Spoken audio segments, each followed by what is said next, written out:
All right, folks, we're going to talk about recruitment. I'm not going to pick favorites. I guess I should shy away from picking favorites, but recruitment is a very, very important topic because if you don't have any members, your program doesn't do anything. So, well, doesn't fulfill its benefit to the community. Doesn't fulfill its mission to the community. So, let's get right to it. And as always, if any commission staff or has anything to contribute to add, please feel free to jump in.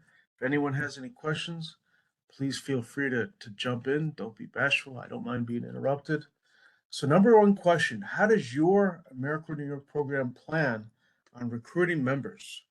I'll open that up to the participants. How does your program plan on recruiting members? What's your strategy? Let's hear it. If anyone's willing to share.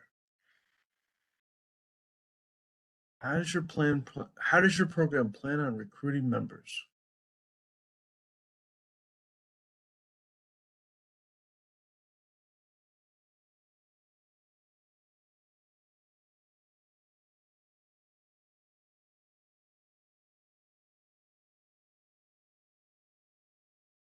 I can go.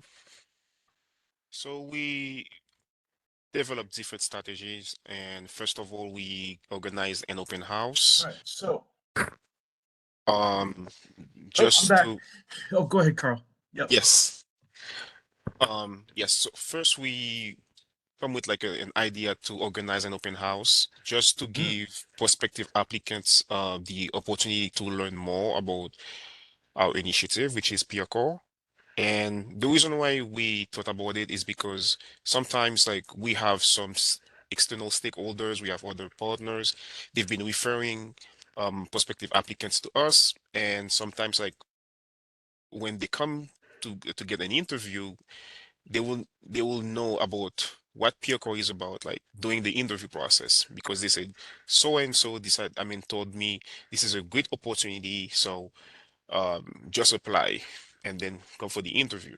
So I wanted, these folks like to make an informed decision based on what they know instead of following somebody else with recommendations. So it's been a great success because prospective applicants have the opportunity like to learn what peer core is about, what the requirements are, what the benefits and living allowances are. So if the schedule is going to fit um, you know, their needs. So besides the open house, we do have like announcements like we usually put on not on the website, but we've been disseminating that online. We do have a link we share like with some key partners, and we rely on our peers like to disseminate like the news information about like the recruitment as well. So we use word of mouth, we use emails.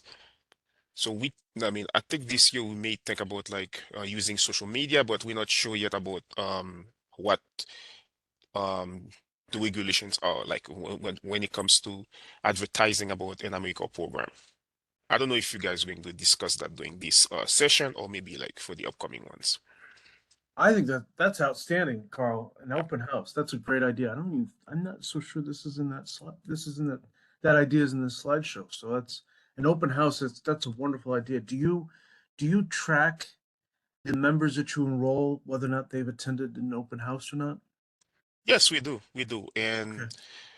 And I think that's part of our self-evaluation. Like if we want to evaluate the effectiveness of our open Definitely. house, first of all, we see how many of the attendees indeed apply. Like to be Mhm. interviewed. So how many of them like will be selected, and how many of them like will stay until the end of the service year. And Wow. so far, like if I have to make a comparison between members who attended the open house versus those who didn't attend the open house, I can tell you right now, I don't have like, the exact percentage, but I will tell you the open house like will play the big factor in terms of member retention because at least they know what they signed for. That's a great idea, Carl. We should include that in the material, definitely. I'm seeing notifications in the chat. Is there any way someone can read what's in the chat? Yeah, Eric, just real quick before we go to the chat, just Carl mentioned social media posting and whether there's any guidelines. I would just refer you, Carl, or any program to the AmeriCorps branding guidelines Eric mentioned earlier, Yep. and also that messaging document that our office created called How to Speak AmeriCorps New York. So that'll kind of give you some guidance regarding like the type of language you should use and what you should avoid. And the branding guidelines also have the AmeriCorps branding guidelines from the federal government. They have information about how to use the logo. There's certain restrictions on, if you're going to use the AmeriCorps logo, like not changing the font or the size or, adding like a shadow effect, et cetera. So I would just review those documents and that should help give you some guidance. But again, like with every topic, if you have questions, run them by our office, contact your program administrator. I would just say like be careful with social media, just because the AmeriCorps has the prohibited activities against like lobbying or any kind of like advocacy, and so you don't want to be associated with that. So if that's something that happens from your social media account, you may want to just be careful, or maybe create a separate account for your program that only does sort of program promotion and recruitment, um, just to avoid any potential concerns, right? That might come up if a social media account is like advocating for a bill in one tweet and then like another one, promoting AmeriCorps, that could potentially be a violation of the prohibited activities. But, just like I said, just to avoid that, try to distinguish if that sort of stuff happens on your agency's social media. Sorry, so that was just a bit of a tangent, but No, want I to address appreciate that that, man. point. Thank you. Yeah. Could someone read the suggestions in the chat? What their program plans on, how their program plans on recruiting members, staff member. Leslie Yeah, Gonzaga go ahead. from Red Hook says, we create a timeline for recruitment/enrollment, attend various community events and job fairs, put flyers in the New York Community Health Advocates, I think, developments, local CBOs, business, post on social media and word of mouth, asking members and alum to recommend members. Online, we have an application database and send email blasts. Very thorough. Excellent. Was there any others, Casey? Oh, There are others, yeah. Molly just asked a question. She said, when should we be starting recruitment for the following year? I haven't been sure while we're still in the application process. I would say in recruitment should basically be ongoing as much as it can be. I mean, obviously you want to have kind of more intense focus on recruitment leading up to the start of a program year, depending on what your program year start date is.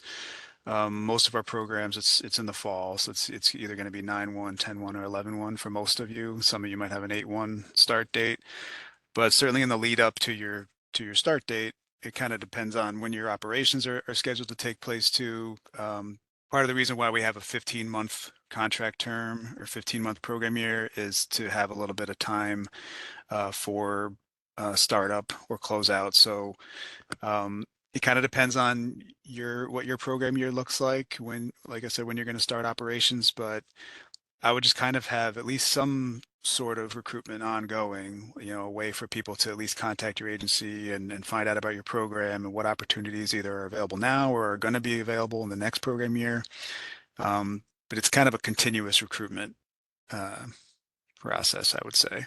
But I don't know if any programs, like current programs that have been operating for a few years, if you guys want to chime in too on like what you feel works best in that regard. But yeah, it's kind of, I would just say continuous and as much as possible, like do as much of that as you can. was there anything else in the chat, Casey? As far as what programs do to recruit members? There were a handful of really awesome suggestions. Weil said manpower planning based on existing services and anticipated projects. That might have been in reference to something else. Katrina Gobbins said from Impact said handshake, Indeed, community events, returning member referrals, and social media. Liz Warkington from Mission Ignite said college and university recruitment fairs. And it looks like that is caught up. Excellent. Thank you very much, Casey. So yeah, those are very. Thank you very much for sharing, everyone who did. Those are great suggestions. We've included some of those in our slides. So let's take a closer look. So for our agenda items, we're going to include. I'm going to mention member eligibility, recruitment strategies, which we just kind of touched on just now, retention, additional resources, and we are going to mention handshake. So one thing that I want to bring to everyone's attention, it is 5 years old, but it is highly relevant, and it is America's Service Commission, ASC, which some of you may be familiar with. They have a recruitment resource guide, and here's a link to it. And a lot of this material is from that resource guide. And even though it's from 2019, I don't believe there's a more current version of it than that. But a very wonderful. Can I link it in the chat? Let's see if I can.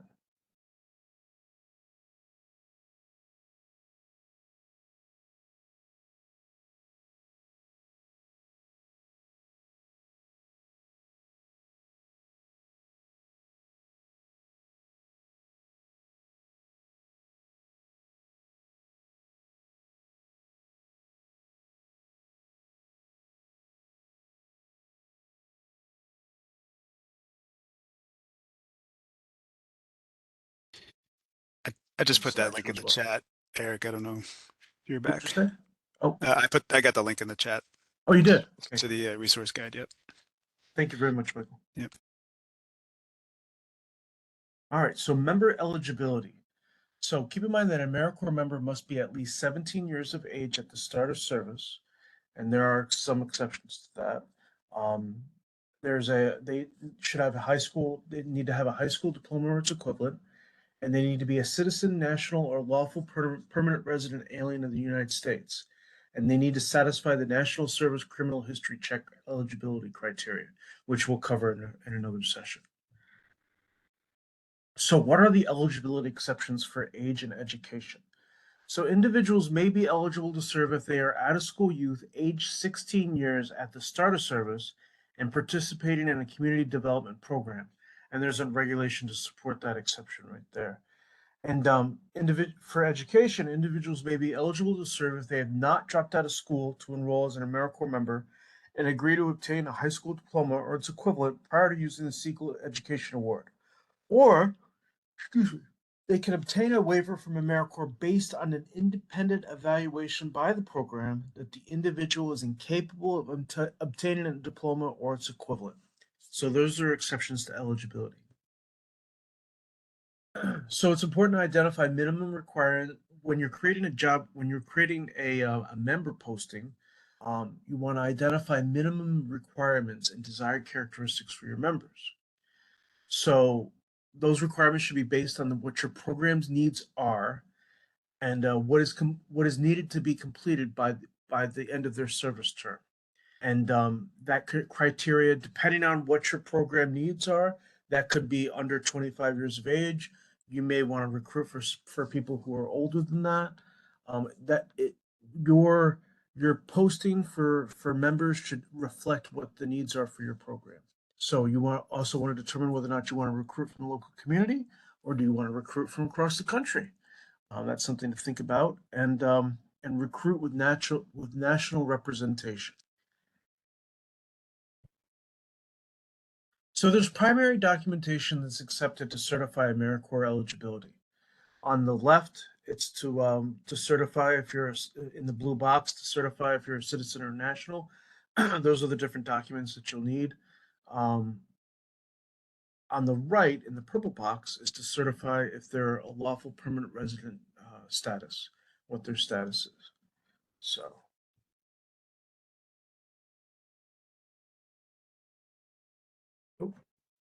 Does anyone have any questions? Any questions that I might be missing in the chat? Okay, so we have a poll question.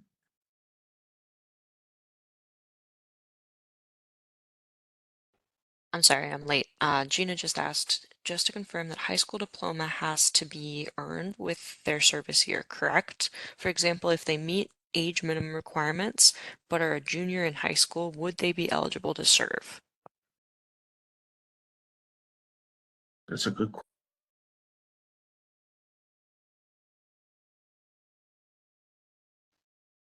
I'd have to look a little more closely at the exception. I know, like, on the face of the rule, no, they're supposed to have either a diploma or equivalent.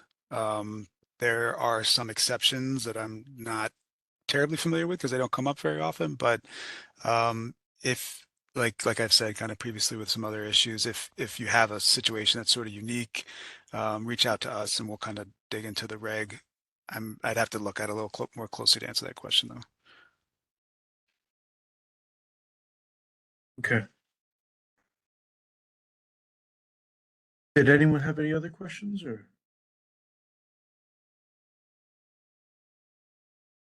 Okay.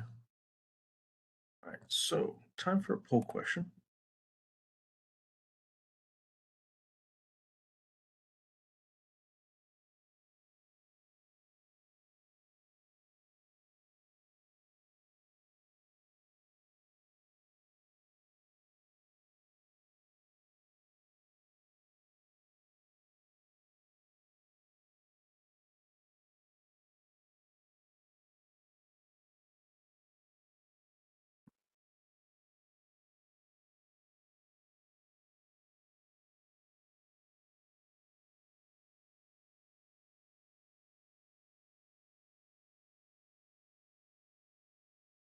Okay, so go ahead and open the poll. Which is an important resource for recruitment?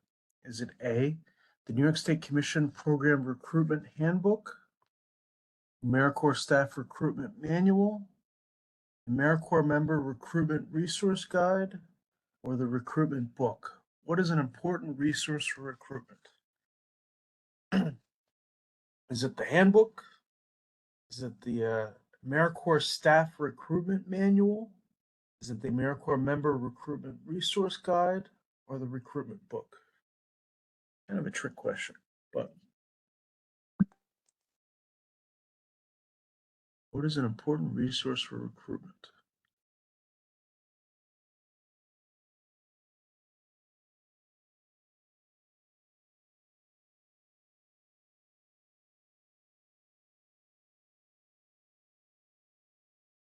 It's like everyone, see, Melissa and haven't started. Everyone who has finished has answered the correct, has identified the correct answer. Just give everyone a little bit more time. Which is an important resource for recruitment? The New York State Commission Program Recruitment Handbook, AmeriCorps Staff Recruitment Manual, AmeriCorps Member Recruitment Resource Guide, or the Recruitment Book? What is the correct answer?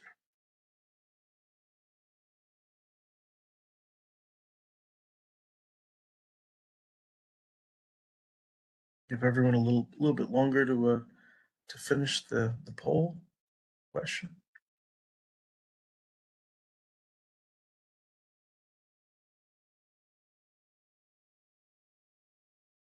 We have 12 people who haven't started.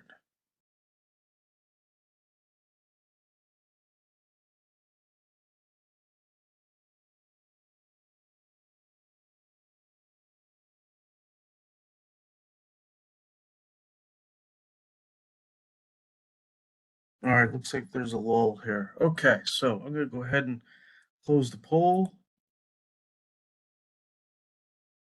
And yes, the AmeriCorps Member Recruitment Resource Guide is the correct answer. So that is correct.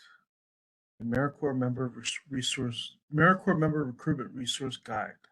So that is the correct answer. Good job to everyone who got it right. So, all right. So earlier at the beginning of the session, we talked about, or at the beginning of this presentation, we talked about strategies, and some of you identified some strategies. Developing an effective service posting listing, create multiple methods to apply. So that's something we'll talk about here in a second. You develop interview and selection policies and procedures, collect data to assess and improve recruitment strategies, which Carl mentioned in the open house, and identifying who attended and who enrolled, and you know it's important to collect data for how well your strategies are. Um, you want to identify what sources produce the highest number of applicants, enroll members, and whatnot. Try different things and see what works. So let's start with developing an effective position posting. So position posting should include, of course, your program or the organization that your program is part of. Um, how the AmeriCorps member will contribute towards your program's mission. You want to include your program's commitment to diversity and inclusion, essential functions of the position. Are there any minimum requirements? Is there a minimum amount of education or physical ability? Do they need to lift a certain amount? Or, what are the hours of what is the commitment for service? What are the hours of service and time? You may want to include, training and support that will be provided, tangible and intangible benefits, something we'll talk about next session. Reasonable accommodations language. And going back to branding guidelines, you want to make sure that you have the correct AmeriCorps branding. For example, that's the AmeriCorps symbol right there. You want to make sure your position posting is 300 words or less. You want to use sentences that are eight words or less. Keep your paragraphs tight. Keep them to only 3 sentences or less. Using bullet points, having clean section headings. And once again, you want to reiterate your program's commitment to diversity. Have a picture or a graphic with your posting. Write in a conversational and positive way. If your posting has multiple positions, create a separate posting for each position. And also, last but not least, have someone else proofread your draft before you go ahead and post it. So let's talk about why recruiting for diversity is important. So there's been studies done, and groups with a greater level of diversity can make better decisions and develop more innovative ideas. When you have people from different backgrounds, there's a wider range of experience that can be used to solve problems and make better decisions. Retention rates are also generally higher for managers that embrace diversity. And AmeriCorps programs have a higher level diversity have a greater ability to place members to serve beneficiaries of similar cultural or socioeconomic status, which a growing level of research suggests can produce both cognitive and social benefits. So if local recruitment is a goal, it's important to learn more about your community demographic so that your membership better reflects the community that your program serves. So there's different websites like city-data.com, census.gov, zipwho.com that can provide you with some of that demographic data. You can ensure that your organization's website clearly communicates the program's commitment to diversity. And does your program have a vision statement that includes information regarding the organization's commitment to promoting an inclusive environment?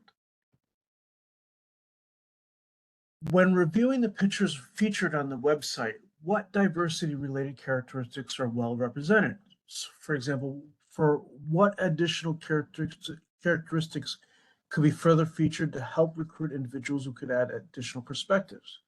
So, for example, you may want to include pictures of people that you're from different backgrounds with different abilities that you're looking to recruit, or that so it's a good visual reminder of what your goals are. Does your website utilize inclusive language? Would applicants be able to easily find information about the organization's diversity inclusion initiatives? Something else that we've mentioned earlier, that some people mentioned earlier, is reaching out to parent-teacher organizations, community groups, churches, mosques, temples, places of worship, organizations that represent a wide array of individuals, and provide them with information about your AmeriCorps service opportunities. Many groups in the community are happy to share information. Another thing that someone else, I believe, mentioned earlier on is identifying cultural events and fairs that are happening in the community and purchasing a sponsor booth at that event. So something you want to consider when you're developing your position posting is using neutral language. So instead of a phrase like "we're looking for strong," you could use more neutral wording. Would be "we're looking for exceptional," and instead of saying "who thrive in a competitive atmosphere," "who are motivated by." So we might want to shy away from gender bias phrasing and look for something that's more neutral wording. Reasonable accommodations and members with disabilities. American members with disabilities bring, they bring unique skills and experiences and understanding that can enhance our services, and they're committed to completing their term. They ensure that their program's position descriptions postings clearly state that reasonable accommodations can be made to enable individuals with disabilities to perform essential functions. And you may want to consider conducting specific outreach activities to engage communities of persons with those disabilities and organizations that serve those communities. Something else you can use is alt tags on your website.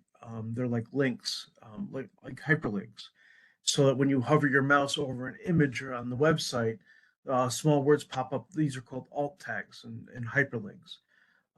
Someone who has visual impairment and uses a screen reader, the alt tags are read out loud and are the only way a user knows what the image is.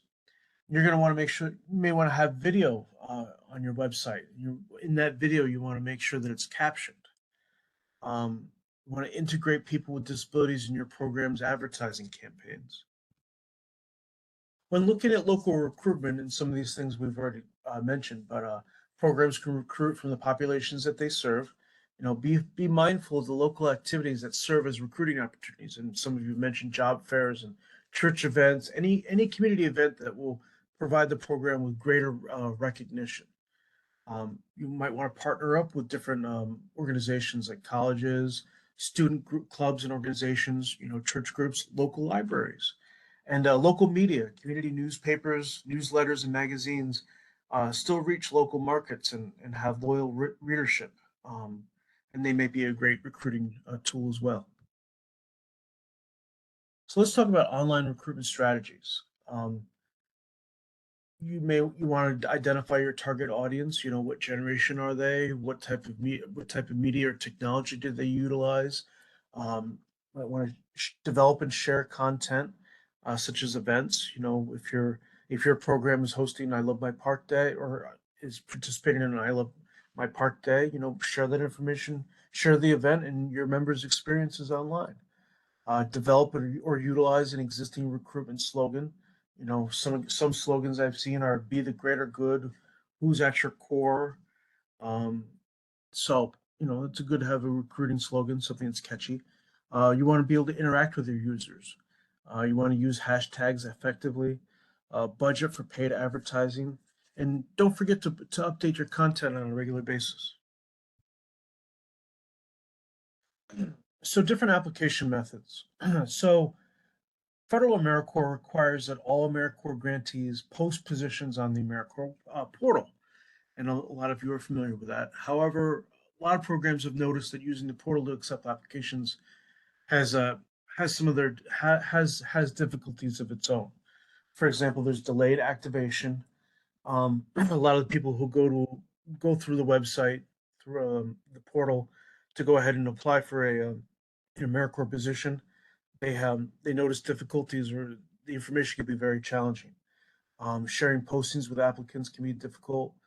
There's competition, there's customization. These all pose problems with applicants. These are all problems that people have noticed when applicants navigate through the AmeriCorps portal.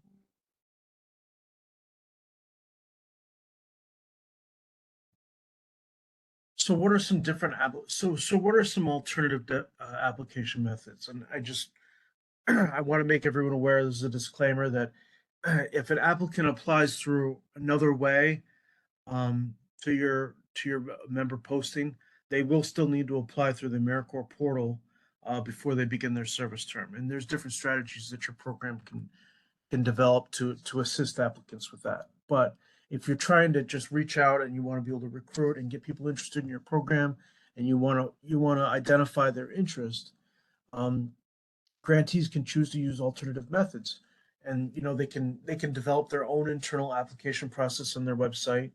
Um, and some things that you may want to consider if you're going to go that route is to have like a visual apply now button in multiple places on your website.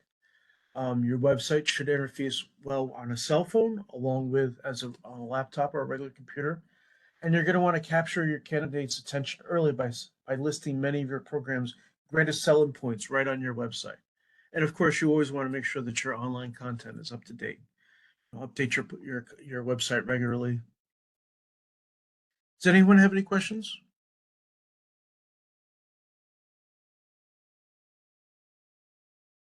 Questions at all? Eric, I have a contribution. Sure. Yeah, so sometimes Right, yeah. we go through all this effort in recruiting our members, and then we lose them due to the gap that exists between recruitment and the start date, right? And so when this gap is not filled, it's empty, applicants lose interest. We can actually keep them engaged within this period by sending stuff about the program, what the program is about, and what is the program is up to, activities that our current members are engaging, stuff like why this program is right for you, you are the change that we're looking for, the community needs, and things like that. So I just wanted to chip that in. Definitely. Thank you very much, Jan. Does anyone have any other contributions or any other questions?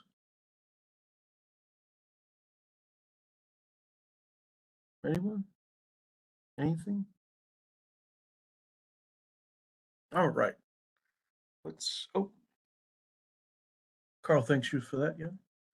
Does anyone have anything else?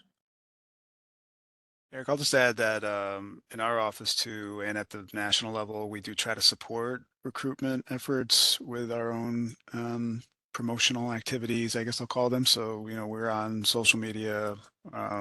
We'd encourage you to follow our accounts, and we do try to promote the program. And if we see any content from your programs, from your agencies, we do try to like and boost that on social media.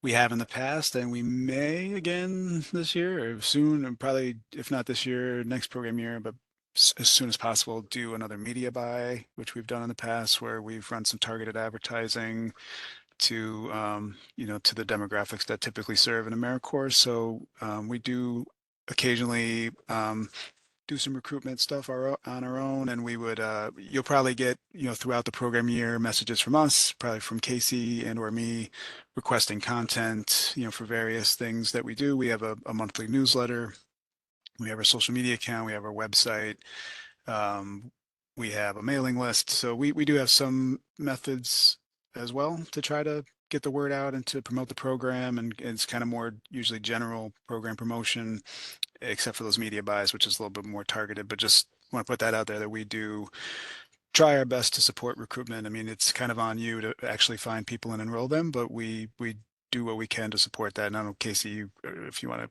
chime in anything, as you do some of this work as well. Yeah, shout out to Kevin because he recommended the specific career fair that he's noticed that a lot of great ABLE members come to their program through. That's Service Collaborative's ABLE program. And because of that recommendation, we're now set to go with recruiting at their part-time job and internship fair this year. So any kind of high yield event that you would like support recruiting at, or that you would like us to just send you materials for, we're really more than happy to hop on that. And we'd love to work with you guys or take recommendations from you guys if you ever want to let us know if there's an event coming up that you'd like us to show a presence at. And one other item too, for our newsletter, we do try to feature one program every month, and usually one member. So that's kind of a standing item. So if you ever have either a member that you'd like to highlight, or if you have an activity or an event, or you just you want your program highlighted, just again, reach out to Casey or me, and we do our best to try to cover everybody. Excellent. Anything else? Does anyone have anything else? I have a question, but it's not related to today's training content. I don't know if I have to wait for next week. I believe we have our monthly meeting. Is because we had like a lot of discussion, like I mean, around America lifting the full term policies. Because I remember like when I joined this program, I was told like members cannot serve for more than 4 service years. And we were told last month that it's no longer the case as of October 1st. But there were some questions regarding um, current members, alumni, previous members, and I remember Eric said, I mean, he was going to check with Americo to have some type of clarification regarding different categories of, you know, members slash alumni. So I don't know if you guys have the answer now or if we have to wait for Monday. I can jump in on that, Eric, if you want. Just I Yeah. can tell you what we know as of now is so that there was a new rule proposed and enacted. It's going to be effective October 1st, 2024. However, although it's effective October 1st, the new rule, which changed basically 4 things with AmeriCorps, 3 of those things are not going to apply to this program year that's coming up, the program year 2024, which for all of you starts either 8-1, 9-1, 10-1, or 11-1. Those 3 things are the rules related to the match waiver, and the term limits. So for this program year, the 4 service term limit is still going to apply. So members can serve up to 4 service terms, just as before. The cap on training, the 20% cap on training, that will be lifted as of October 1st, and that does apply to this program year. So essentially for this program year, you don't have to worry about the 20% training cap. The other items that are changing aren't going to apply to this program year, so you don't really have to worry about them until program year 2025.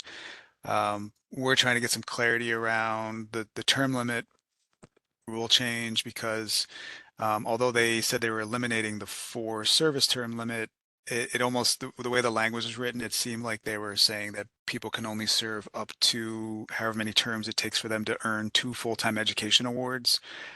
So for, if a member serves full-time, then that would mean that they actually have a tighter cap. It'll be 2 terms for them, whereas someone who serves like minimum time terms could serve more than 4 to get to 2 full-time education awards. So we're trying to clarify that, which I would expect that we have an answer before this rule actually applies in program year 2025. So that's a bit of forecasting, I guess. It's not really relevant to this upcoming year. The service term cap. The only one that applies for this year is going to be the rule related to 20% training, which is being eliminated. So I hope that helps to answer that question. But if not, I can try to clarify Michael, further. I have Yeah. this is Orlando from Chicanis. I have a question. The term limit is something on the individual level, like on the applicant side. So if after October 1st it resets on the individual applicant, if someone were to apply to our program that already served 4 terms, would we be aware that they had already served 4 terms? Like, how would that work? Yeah, I think that's still a little bit to be determined, because one other thing that kind of complicates this, and I don't want to get too far ahead of ourselves, but there is also an effort that's been going on, and I think many of you are aware that AmeriCorps is trying to modernize their operating system. So e-grants is supposed to be replaced. So exactly like how that might, look in the system and whether there'll be a notification, et cetera, I don't really know how that would work yet. But again, we need to clarify what the actual rule change is, because they, it said that they were lifting the cap, but then, like I said, it also kind of indicated that it was just a lift of the cap to get someone to the 2 full-time education awards. So we need to clarify whether it's just there's no cap and you can serve as many terms as you want, but only get up to 2 full-time education awards, or if it's, you can serve as many as you want up to getting the 2 full-time education awards. We need to know that first. And then I think once we know that, I think, hopefully we'll get some more information about as far as, whether there'll be notifications. I mean, typically the way it is now is an individual is in the e-grant system and it'll just list their service record. So you'll see if there's 4 terms, and if you try to enroll them and they've already served, I think you get some kind of an error message or notification saying that, the person has already served their limit, or, they're prevented from serving. Or if they've already earned their 2 full-time education awards, it'll give you a notice saying like this person is. I've seen yeah, that one, the right. education award one. But I think in terms of like their term history, I don't think that I can see that until they are a member. And then So have you ever I'm tried to enroll someone who was trying to serve in their 5th term, and like I mean, there must be some way that it gets caught. I mean, I know that we right. see the number of terms. I don't know if any program directors that have done enrollments, if you've Well, it just says experienced that. eGrants will let you know. Okay, yeah, I Yeah, thought that was the case. Yeah. and I see that like when they're enrolled. I'm just wondering, how do I see that when they're just an applicant in the program? Oh, yeah. I don't know the answer to that, Orlando. I mean, I guess you'd have to check and find their name in the system, which can be difficult too. So it's a good question. Maybe that's something we can check in with AmeriCorps, and hopefully that'll be addressed when they do their modernization, when they have this new system roll out. But I don't know the answer to that. Thank you. One thing I can add to that in screening Vista applications, and you won't be able to see all the terms that a member has served, but in the demographic information tab, there is a box to check that asks, have you previously served with an AmeriCorps program? So that would be one indicator. Sometimes folks will fill out their application, serve a term, and then they won't update their application. So that box will stay ticked as none if they've served, with their originally input application 1 or 2 or more service terms if they haven't updated their application. But another way to get a sense if a member has been in the AmeriCorps network before is the NSPID number. So you'll see on the basic information tab screen, there's an applicant ID number, and that gets associated to all applicants. Every applicant gets an applicant ID number. And then the NSPID number, the NS, I believe, stands for National Service. I'm not sure what ID is, obviously ID, not sure what the P stands for, but if there's an NSPID number, that's an indicator that the applicant has served in an AmeriCorps program. So unfortunately, you can't see the entire service history of a member, but there are a couple of indicators with an application that you can see if they maybe at least served 1 term. And then when you connect with them, that would be a recommendation. When you connect with an applicant, you can ask those questions. Yeah, I think the way it's designed now is it seems like you kind of have to do your own due diligence when someone applies. Maybe ask, like Anthony said, ask those questions. Have you served before? And if you can get information about their previous service terms, either you or the commission could research their service information. Unfortunately, another kind of wrinkle is that in eGrants, there used to be a feature where you could look up an individual by name, which would make this a lot easier, but that hasn't been working for the last couple program years. So you have to kind of know what program they are with, and then find that roster, and then you can look to see, their information and find them in eGrants that way. So it's something that you might want to just kind of add to your screening, I think at this point, and then research before you were to make an offer to that person. Okay, we are kind of running out of time here. So let me just quickly breeze through the next couple slides here.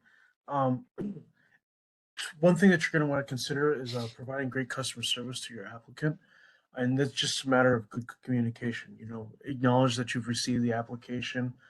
It should take no more than 3 weeks between when a candidate applies to when they receive a position offer, or reject letter. You want to make sure that at the end of an interview with an applicant, that you outline next steps. And likewise, as with the candidate, interviewers themselves should dress professionally, be on time, and give the applicant 100% of their attention. and make good on the promises to follow up. You know, you want to develop an interviewing process, um, positively represent the program and make the applicant feel welcome and energized about joining. You know, identify key traits of a successful candidate, define the level of experience specific to the position, determine key challenges, reiterate the program's commitment to diversity. It's important to have multiple staff present during the interview to ensure a quick hiring decision can be made. Virtual interviewing, best practices. You want to make sure the background is quiet and well lit. Double check your internet connection, which can be challenging, and computer hardware before the interview. And you know, you would remain professional just as you would with a face-to-face interview. Be punctual. Expect connection delays. Allow for long pauses after asking questions. Um, Avoid interrupting the candidate. Check eye contact. Don't multitask during the interview. And don't forget to smile. Smiling is always important. And selecting the right candidate for the to be members. You know, be realistic. No one's perfect. AmeriCorps programs are great at developing future leaders. Past behavior doesn't always predict future behavior. Was a lesson learned. Be cautious of canned answers. Candidates should be able to include specific details and answer any additional questions. And be wary of vagueness. Words such as typically, generally, usually. You want to make sure you avoid those.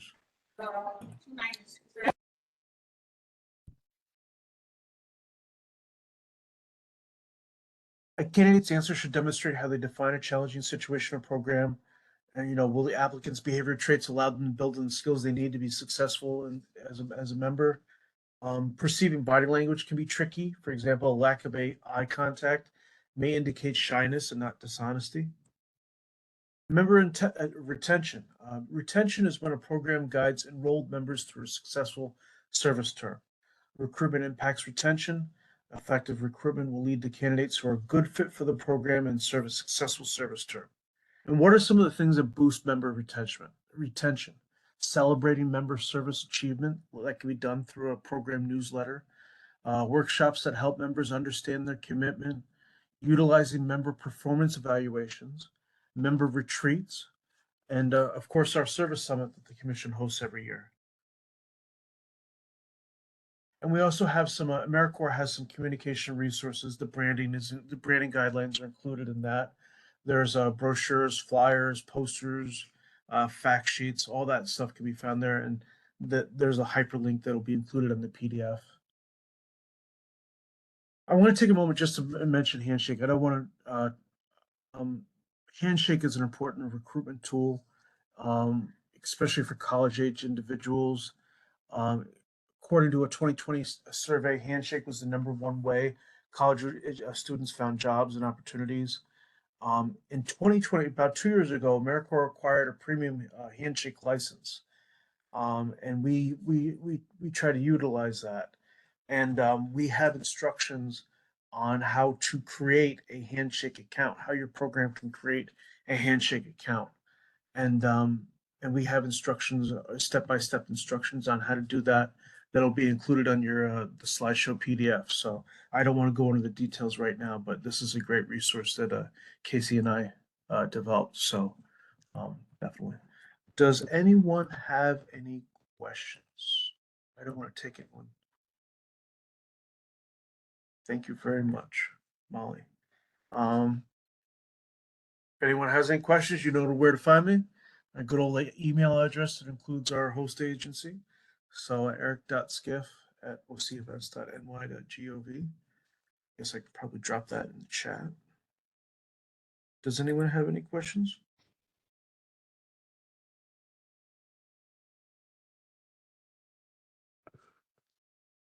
Same time next week, Eric. Yeah.